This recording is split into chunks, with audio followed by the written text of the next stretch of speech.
Good evening, everyone. Welcome to episode 185 of So What's Been Happening. We're rolling along. It is Tuesday, the 23rd of September. Almost grand final week for AFL and another week to go for NRL. So exciting times in the world of sport. But in the world of music, we get to have a chat to the Valery Trails, Andrew Bauer, tonight. So let's have a chat to him in 2 seconds. We'll bring him up. I just want to touch on a couple of gigs coming up first, if you will bear with me. All right, what do we got here? Let's head to Melbourne first, and we got a couple of gigs in the lead up. So to grand final day, Thursday. So grand final eve. We have got a Thursday night gig with the Tarantinos at the Tote. Make sure you try and get along to that one. And then a album launch, which is always great to see, and a single launch as well. So Al Matcott and Forever Band releasing a new single all night, and we have a single launch as well with Hannah Kate Band as well. So that's at Lily Tavern. That one's a free one, so get along to that one. And in the Borough is a little mini day festival that the Tote are putting on. Plenty of guys. We got 8 or 9 bands there. Grand final day kicks off about 4 o'clock. So if you're done with the footy and your team's got pumped, make sure you head around to the Tote, and a big night all the way up to midnight-ish at least. So at the Tote, so get along to that one. We head up to New South Wales. So Sydney. So Friday, this one at the Lincoln Pin, which will be great for drugs in sport. So get into that one. And we've also got Dead Kennedys who are on the tour. So this could be the last Dead Kennedys tour. Who knows? They've been touring Australia and New Zealand, and we get up to Sydney, which is a gig. It is on Saturday the 27th. So get along to that one as well.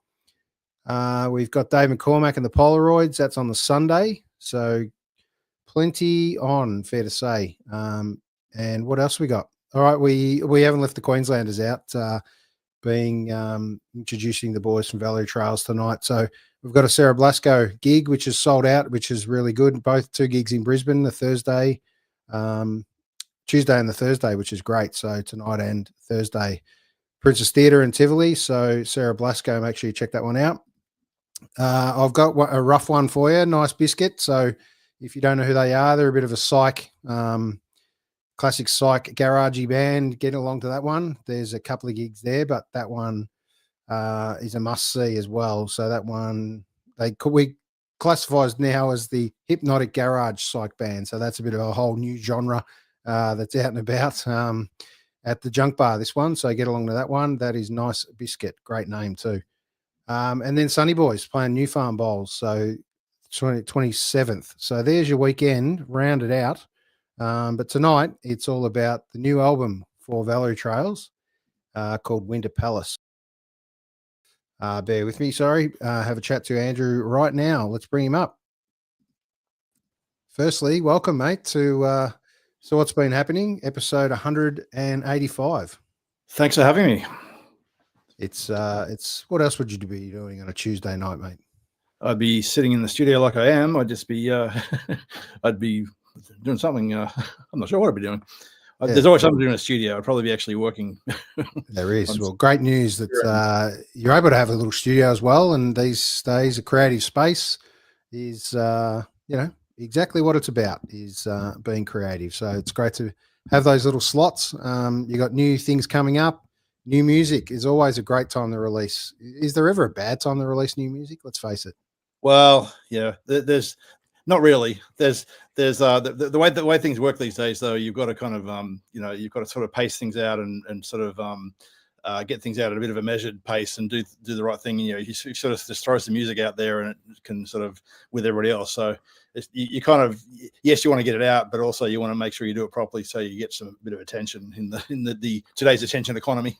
Absolutely, and also a 13-track album, mate. It's not easy to put together. You've got good list, good content there. You want to spread it out. You want to start releasing singles. Back to the good old days of drip feed a few singles, leave them wanting more, and then hit them with a big release date. That's how it works, isn't it? Yeah, but I mean, we're definitely an albums band. I mean, we're still. I mean, people say the album's dead, but I think for the sort of music that we're making, we sort of want to put together an album that's a sort of statement that says something. So we kind of still, we're still doing that, but at the same time, then you need to get a few singles out to get to stir up a bit of interest. Yep. So if you're kicking back on a Tuesday night, sitting in the studio as you are, trying to get a little bit creative, what's inspiring you at the moment? What are you listening to? What have you spun on the record recently? A few things. The Beth's albums are really the new album. That's a cracker. That's a good one. Yeah. Something just pretty much brand new is Not Drowning Waving have just done a new an album with George Telek from PNG. It's kind of a sort of version 2 of their classic Tabaran from quite a while back. Yep. So that's really that's I need to give that a few more listens, but it's pretty classic. And then you got sort of bands like Superchunk who have a cracking new album out as well, who are still doing it. And then you got sort of some young people.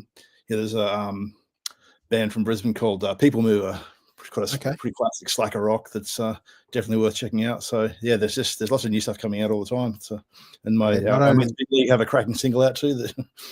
Not only new bands but new genres seem to be creating. What's the latest one you've heard out there that's has moved itself into a genre?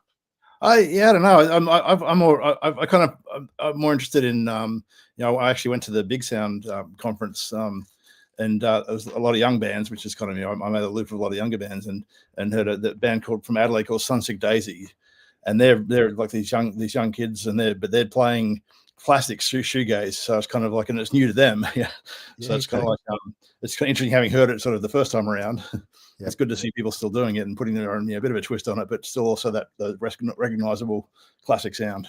Yeah, everything old is new again. So it's that's always good. It's always back, and it's great to hear young kids connecting with some of these old roots that they're getting inspired from their dads and even grandpas and uncles and all sorts of people. So it's great to see. But the latest one I've heard of is I didn't even know it was a genre, is divorced dad rock. It's out there, and it's out there in force. So make sure you get across that one. I guess retiree rock's probably the thing. It's like a lot of folks who are in bands. I'm having them come through the rehearsal space here that I have.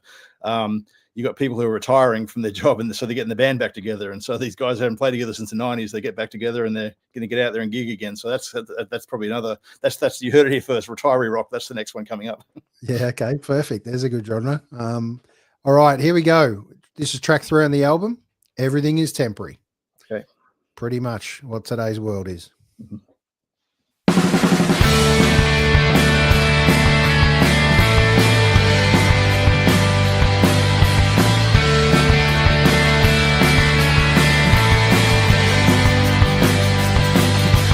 Everything is temporary when you're young. Everything is temporary when you're young. If I knew then what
that's a cracker. What a way to start. Everything is temporary when you're young.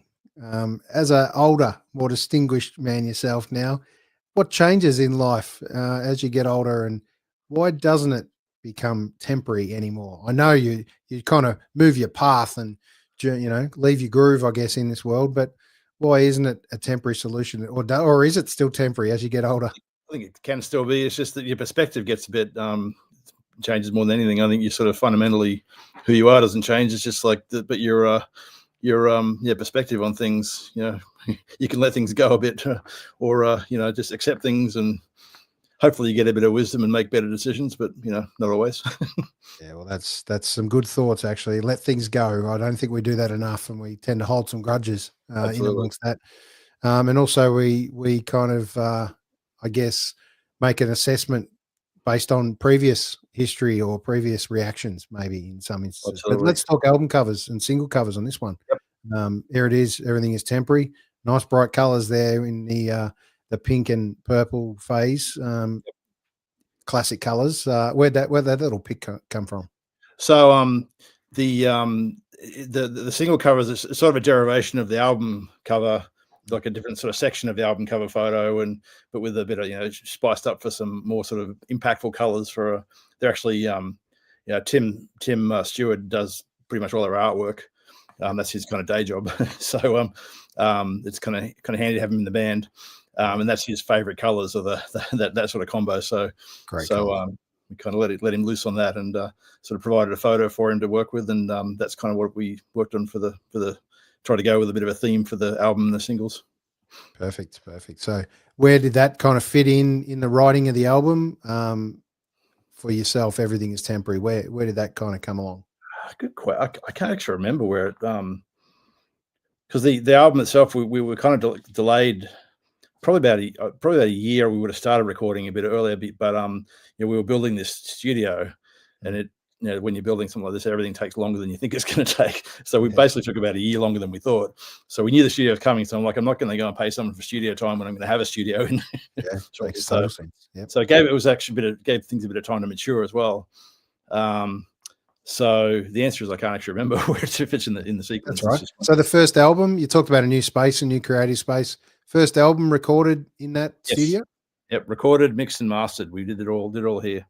Incredible. So, a nice feather in the cap in the studio as well. Absolutely, yeah. All right, let's go with Universe. I love this clip. So let yourself drift back. You're now watching Rage, and here it is, Universe.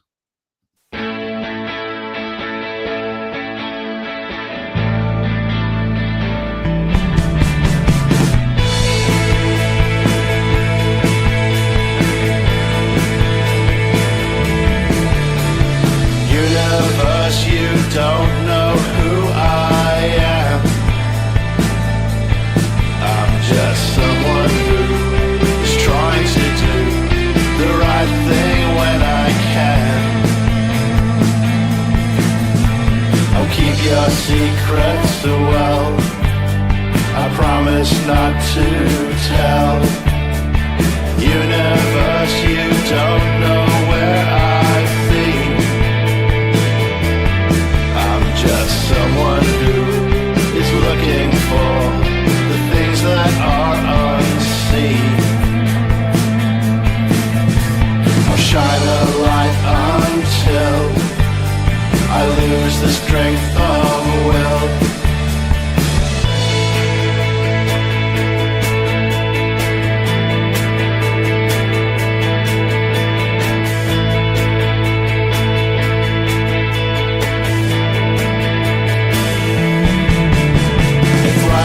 Songs is lying, then singing them is true.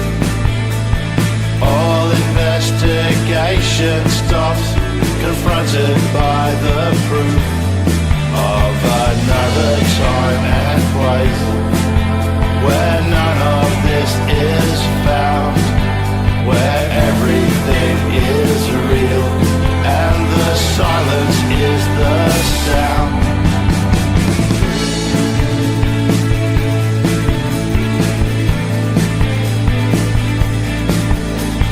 Universe, I love your tenderness.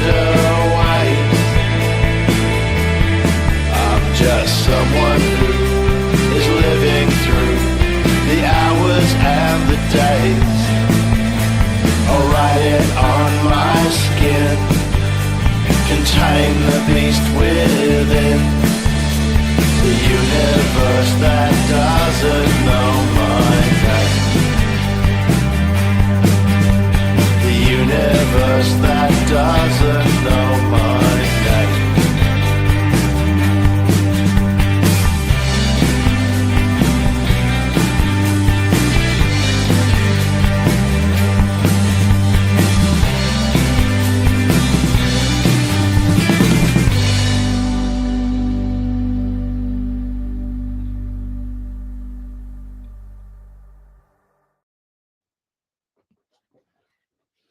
So many great lines in that. Yeah, what a track. It's well done, mate. Great visuals too. Tell us a little bit about the visuals. So Let's put that one together. making videos is always a bit of a you sort of have to do it, and you can spend a lot of money doing it, and it's there's no return in it. So I had an idea. There's got to be someone. You give those great sort of zoom out film clips. I'm sure someone's done those on some of the clip sites, but a lot of them are sort of zoom out to just to see the Earth. And I'm like, well, no, wait, we've got to go to the universe, so we've got to go further than that. And I managed to find that one on one of these sites. Paid a little bit of money for it, and then it wasn't quite long enough. And I'm like, okay, so we'll go backwards and we'll line it up. And we got pretty lucky on the timing, and it worked out pretty well. And the line, the silence is the sound. That's deep. We're getting deep there. That's good. Great.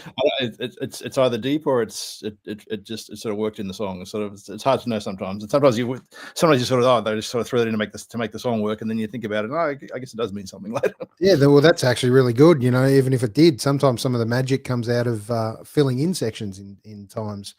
Hence, someone goes free balling on a killer solo, and it's one of the best solos you ever hear. So, the part I love about this band, there's so much light and shade, but so many layers to it. If you're just listening just to the bass line, there's a really nice drumming or ripping bass line through there. It's a solid drum beat. It's a beautifully leveled band, in my opinion.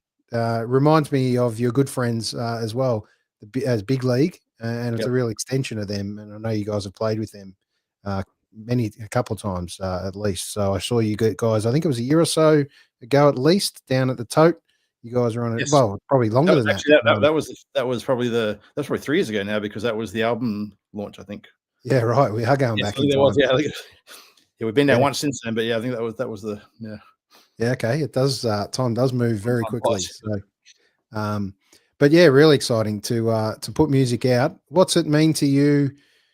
Putting a full album out in today's world, and finally, after all this work and effort and time and energy, obviously you don't see your fruits, or not too many fruits on the vine these days, but just to put it out there, obviously you're doing it for more than love. But what's the reaction been so far on the album? And I bet you can't wait to be playing some gigs again. Yeah, it's been reaction's been great. We've been to all the singles. We've had we've had a couple of album reviews come through, and that's all getting attention for a full album these days is it's all about the singles in a lot of the press or whatever, and the blogs and but people people have talked to who have like personal feedback's been really good too. And we played a launch show up here in Brisbane a couple of weeks ago, and that went really well. The band sounding great with the 5-piece. The first time the 5 of us played together since the last album. So we kind of play. We could sort of play. We sort of play with who's available, because Sean, my brother, the bass player, he lives in Mount Isa, and Tim has commitments with his other big band, and so we'll play everything from a duo, myself and Dan on the drums, to the full 5-piece. So. It's good to get the big machine cranked up, all 5 of us on the album launch, and that's when we come to Sydney and Melbourne, we'll bring it's going to be all 5 of us, so we're looking forward to that. Perfect. And let's touch on those. October 2 kicks off this one up in New South Wales with Moderate Lovers, which is really cool. And then we get across to free one, which is always nice for everyone. The Electorate, Valery Trails, and Moderate Lovers. We've had them all on the show now, so we've got the 3-peat at Golden Barley on the 3rd. Looking forward to that one. Yeah, that's absolutely. That will be a killer. And down to Melbourne at the Fitzroy Pinnacle Signal Chain with Field Monuments as well. So there's no reason this joint isn't jammed on that Saturday, October 4th. Absolutely. So get it in the diary, Melbourneites, and make sure you get there early, because it's only a small venue, small and intimate, but it's going to be rocking on the night. Yep, and getting the quality lineup. You want to see all those bands. Yeah, absolutely. The good part is we don't have to travel too far because they're all going to be together on one night, which is really cool. So, yeah, how hard is it to pull together a lineup these days? 3 bands on a bill, try and make a few bucks, get down, get on the road and get in the van.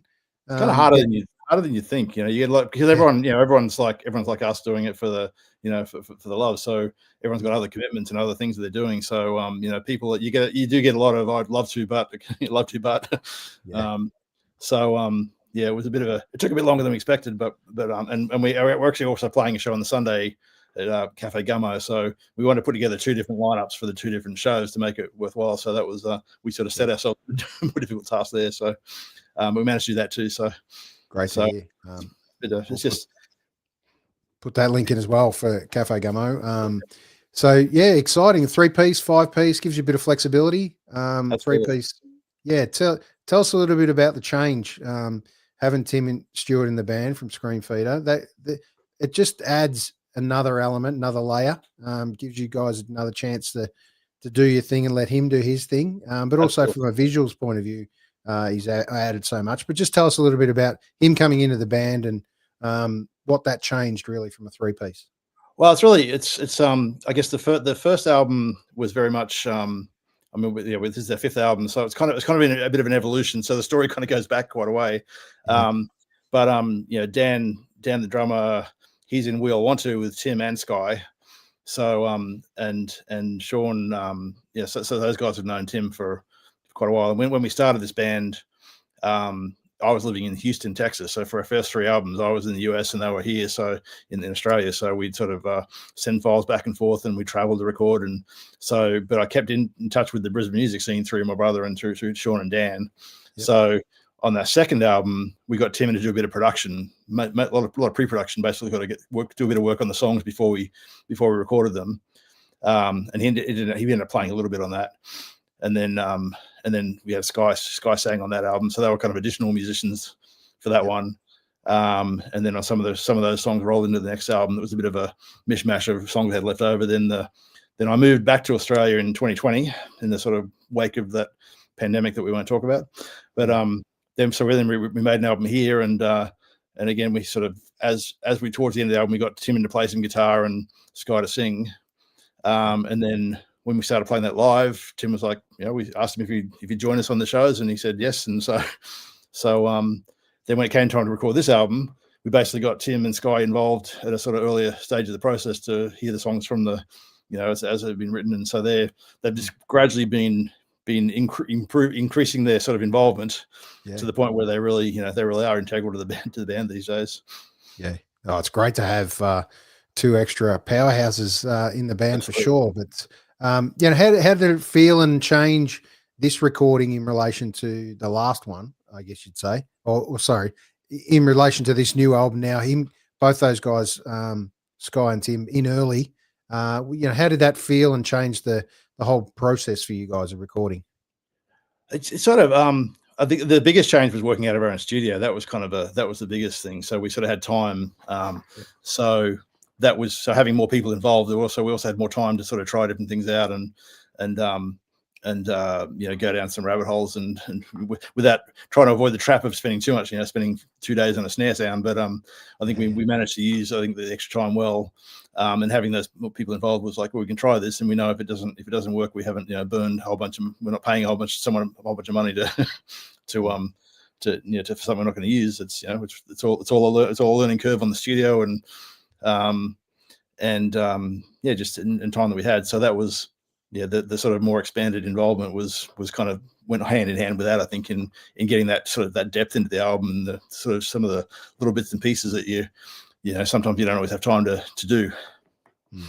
Yeah, that's 100% right. So did you think the time frame reduced or got more complex given you had your own space, and then you didn't put did you put a limit on it as in relation to time, or did you just let? No, I've kind of learned not to do that because until we started to get to that, we knew the album could be finished, and that's when we started like, okay, how are we going to roll this out? And that's when we started to put some time frames on it. But it's everyone's availability was was kind of more the limiting factor than the studio. But what it meant was, while I was waiting for, we had to, Sean came down from Mount Isa for a weekend. We came and did his bass parts in a couple of days. Then we went out to see Bob Mould was in town that Sunday night. So we had a band outing to see Bob Mould. So that was a weekend to do that. But what it meant was, I had lots of time to play around with guitar parts. So I think I probably spent as much time recording guitar on this album put together as all the other ones put together. So yeah, right. Do you think you find yourself? Do you get more picky as you get older? And the 5 albums in now. When do you kind of feel like it's ready? When do you call it quits on the album? I think you start to realize the diminishing returns. You start to think, well, okay, we just changed that, but it doesn't. You start to think, well, is anybody really going to care about that besides us? And you get to that classic. You get to the end of it, and you're thinking, like, the only person who's ever going to hear this album, and is all this, is us, us, because there's not, we're mastering here. So unless we bring people into the studio and listen to it, yeah. And I suppose the ultimate acid test is you can layer it all you like, but you got to get out there and play it. And obviously the joy of playing live, obviously still does it for you, as it does any musician, where the true testament is the feel and the response in the room, but you also get to have that magic in the room. Well, that's one difference with this album is this is very unusual for us, is we actually were able to play a few of the songs live before we recorded them. So that's the first time we've ever actually been able to do that. So get a bit of a, because there's quite a few, because I don't really think too much about playing them live when we're recording them. I kind of treat them as sort of two different things. Yep. So it's like, well, we'll record it and then we'll figure out how we're going to play it live, what sort of arrangement we're going to do. So that gets a bit interesting, having to relearn sometimes, especially when it sort of takes an extended time to record. You've like we've got to play this live. What do I do? yeah. And then Hank's over a set list and do all those things. What do we play? What do we pull in? What do we take out? Do we play when you get 5 albums in, that's when it gets really. It's like you start to leave out. You start to leave out some pretty good stuff. So yeah. Hence the reason of multiple gigs, and over a couple of days, change the lineup, change the set list, keep it new and fresh. Yep, for sure. All right, we're going to kick off track 8 with First Kiss. Here it is.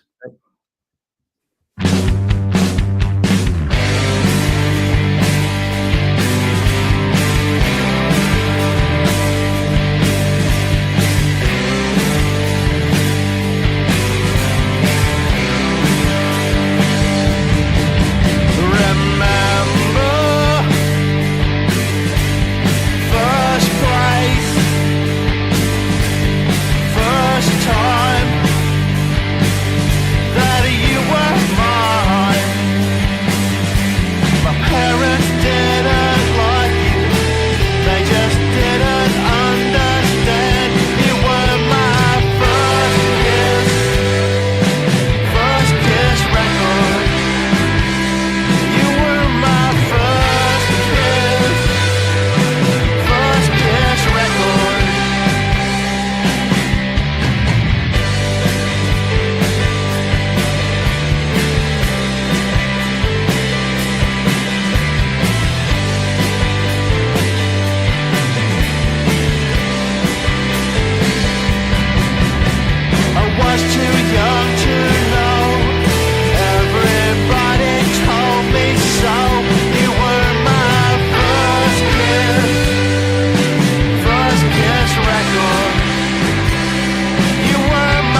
Yeah, what a cracker. First Kiss.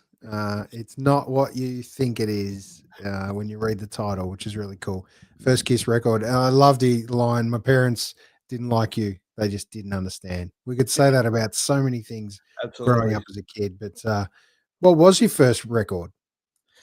The first record, actually, the first album I bought was kind of, and this kind of turned out lucky because, but it turns out to be very crud now. It's like the first album I bought was Sgt. Pepper's, the Beatles.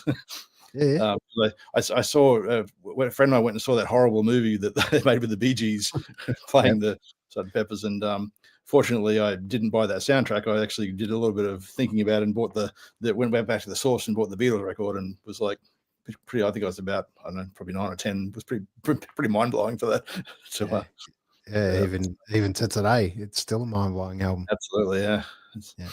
But that was the first album I bought with my own money. Yeah, right. And first Kiss record, what was it?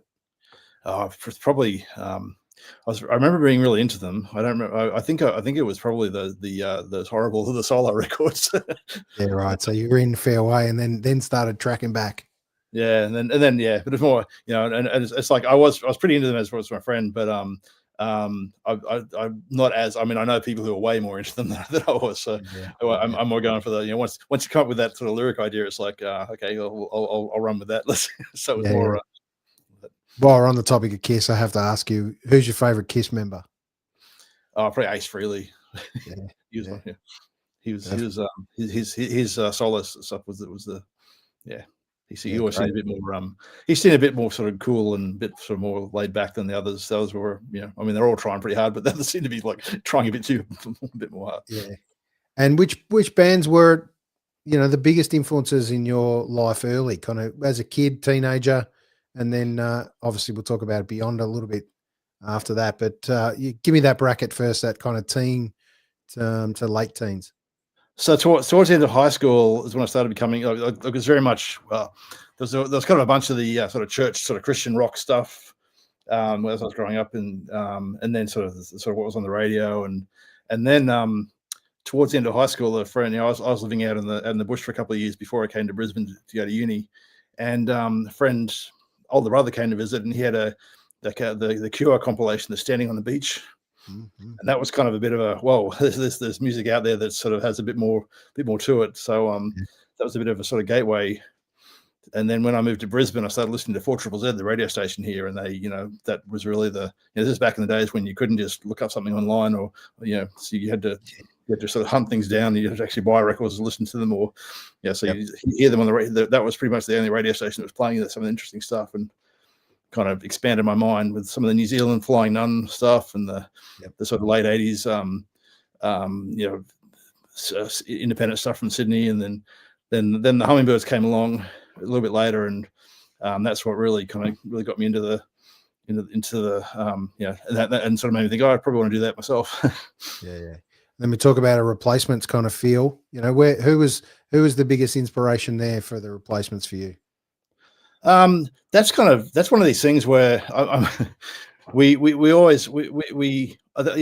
have such a sort of background in music, and I think some of the reasons our songs work sometimes is because I'll have one band in mind and someone else have another band in mind, and we'll sort of bring them all together. So you get this sort of, it has the sort of retro feel for sure, but not something you can put your finger on exactly. So I kind of came to Replacements pretty late.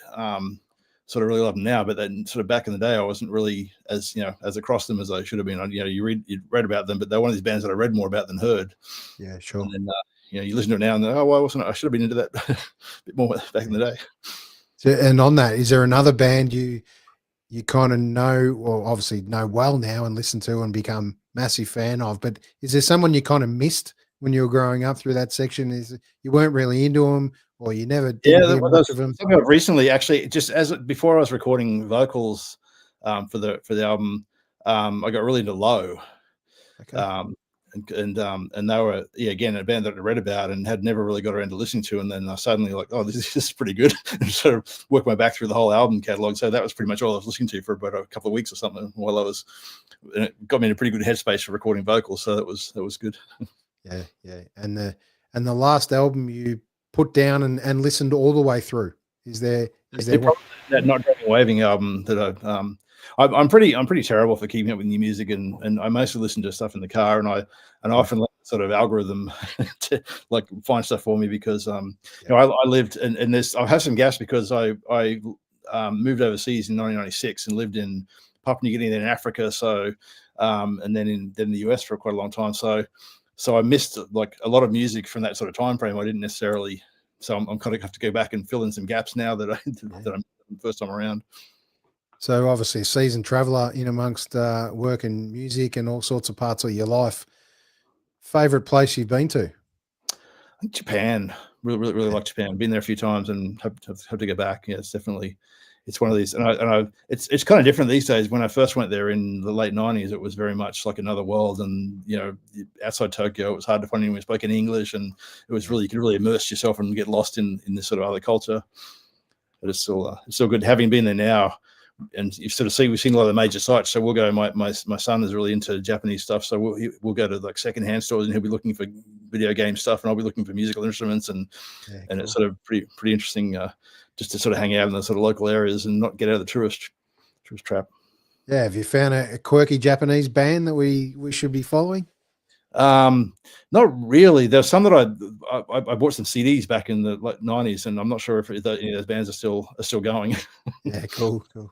My son would be the expert on that. He'd be able to tell you the Japanese sort of free noise jazz and all sorts of interesting stuff.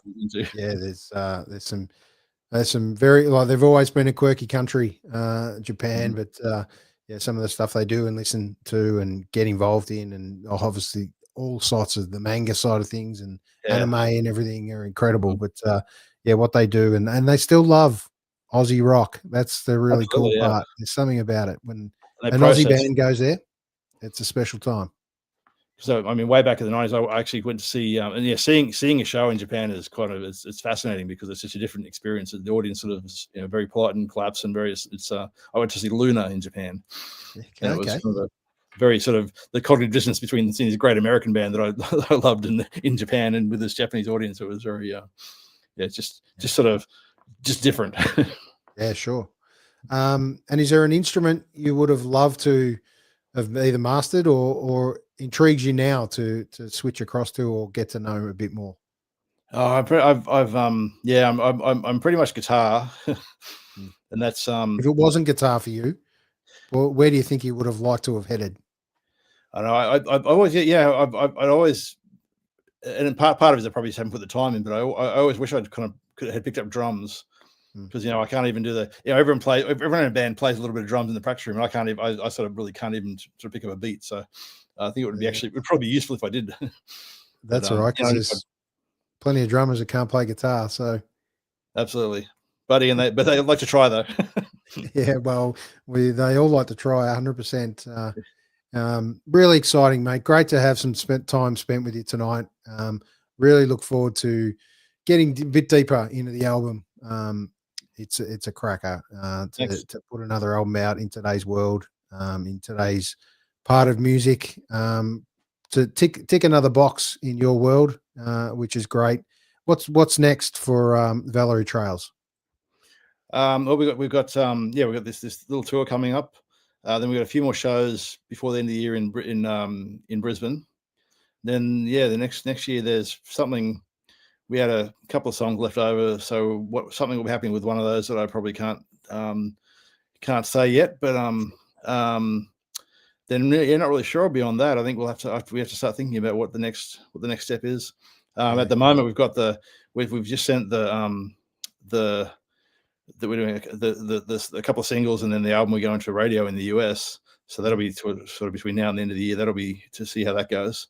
Great. So that's always exciting because I lived in the US for a long time, so we have this sort of little bit of a toehold in the sort of US radio world and the college radio and the specialty radio there. So, which is kind of nice and fun to sort of get it out there and see that way. You know, so yeah, it's kind of like, yeah, it's really it's so much effort to, you know, this year's been such a big year for the band. It's kind of like the next year's probably bound to be a little bit quieter, but you know, and then we'll hopefully do some bits and pieces, and then sort of probably really crank it up the next year. I need to start writing the next album, I guess. Sure. Well, strike while you're hot, mate, and keep it rolling, because you never know when your time gets taken away and you don't get to do it again. Absolutely. So if you can, well, and now you we have never- the studio up running, so we've got definitely we can be very flexible with getting some stuff out. I mean, I'm thinking that the studio is named Buffalo Speedway, which is after our second album, and there's a few songs that we do live from Buffalo Speedway, and it's like they've evolved. Now they're playing them because that album's more than 10 years old now. So I'm thinking maybe we'll do a little EP. We'll do Buffalo Speedway, and re-record a few of those songs with the new full lineup, and that might be a bit of a something to keep the momentum going later in the. That's the sort of thing we can do. Having the studio space was we can do that sort of thing. Really look forward to that. That's exactly what I was going to throw a curveball at you and see if you had any intention of re-recording any of the oldies in amongst the 5-piece band. Obviously, you get to play a few here and there, I'm sure. But there's some parts that Tim plays, on some of these songs, and that he's really dialed in. And I'm like, that'd be really good to get that on recorded because it's pretty killer. Yeah, I bet you Tim can't wait to sink his teeth into a couple of those parts as well. Yeah, I know. But we'll he's I think he enjoys being in this band because this is the band that we just asked him to show him play guitar, and he doesn't sing. He's like it's in his contract. He doesn't have to have a vocal mic. That's just he just gets to be the guitarist, and then every now and then we hit him up for some graphics as well. But and he's a pretty handy man to have in the band. So absolutely, we're enjoying, and he's just good. Yeah, you want to be in a band with your friends. That's the thing. It's just this great group of people to be with. So and they're such great musicians. I mean, they sort of carry me. That's the thing I can talk about the sort of depth of some of the songs is because it's here's the song, and these people just bring so much to it, and they bring their own ideas, and they bring their when I was in the US, it would have been pretty easy to I had these songs, and then I could if I had sort of contacts in Nashville, I could have gone to Nashville and hired some session musicians and put an album together that way. But I'm like, well, I don't want. I want to have it even if it's even if we're separated by an ocean and we only play live every couple of years. I still want to have it as a band and play with these people, with my brother who I've been playing with for forever, and Dan who we've known for forever. So and it just makes it's just that extra dimension that it really even when it was that sort of split across countries project, it was still a band. Sure. So I think I'm kind of built on that. Any of those Oasis style moments with you and your brother in the band? Not really, not in the band. A few when we were sharing a house together for a while ago. There was some moments, but not really. Great. It's incredible that you've been able to keep it going so long, and long may it continue. It must be pretty special to play music with your own family. Oh, it really is. Yeah, it's great. All right, Andrew, mate, we can talk for a bit longer, I'm sure, but tonight we're going to call it a day. We've got another gig coming up, or another show coming up, talking about Dashville Skyline on Thursday night, and a couple of artists on. So thanks for joining me tonight. All the best with the album. Obviously, great to hear that things are going well and the reviews are going well. I look forward to seeing a gig very soon in amongst that October 2, 3, and 4 and 5 set. But also, last question I'm going to ask you is, if you could transport the band right now tonight to go and play a gig somewhere, anywhere in the world, where would it be, and who would open for you? Oh, I think we're talking about Japan. I think I'd love to play a show in Japan. I know Sean got to do that with his previous band, Grand Atlantic. They did a tour through Japan, and I've known people who've done it, and it just sounds like a quite an interesting experience. Yeah. So I don't know who we'd drag along with that. I think we'd have to bring along Big League, because they're just fun to we'd have to add another country. We played with them in Houston, Texas, when they were over South by Southwest. That's the first time we met them. So we played with them in 2 countries so far. So we'd want to add another country to that. That'd be the there you go, Big League. There's a challenge for you. Get the bags packed. We're going to Japan. All right, mate. Thanks for joining me, Andrew. Thank you very much. See you soon. Thanks. Really cool to spend some time with Andrew Bauer from the Valery Trails. Please jump on and check some of these gigs out. October 2nd, 3rd, 4th, and 5th. Don't forget it, Gumball.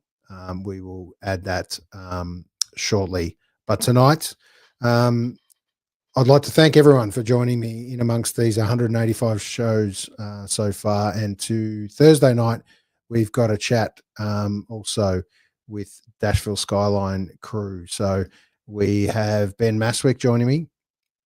I have Joyce Pressure joining me, and Megan Mikey joining me. and also the crew from Dashville, which is really cool to have a quick chat to them on how the festival's going. It's not easy to put a festival together these days, let alone keep it running for 11 years or so. So little whisper is Dashville may need a break after this for a year or so. So get out there and support it, most importantly. 3,000 or 4,000 people get up there and see this one. The most important part I want to urge everyone this weekend is, okay, we're all enjoying the sport and grand finals and stuff. 90,000 people can get to the MCG one night, 90,000 the next night, 2 nights in a row. I urge you to try and get out and see a band and support a pub in amongst these next couple of weeks. They need you. You need them. You know it. They know it. Please get out there and support live music. And we'll see you out there soon.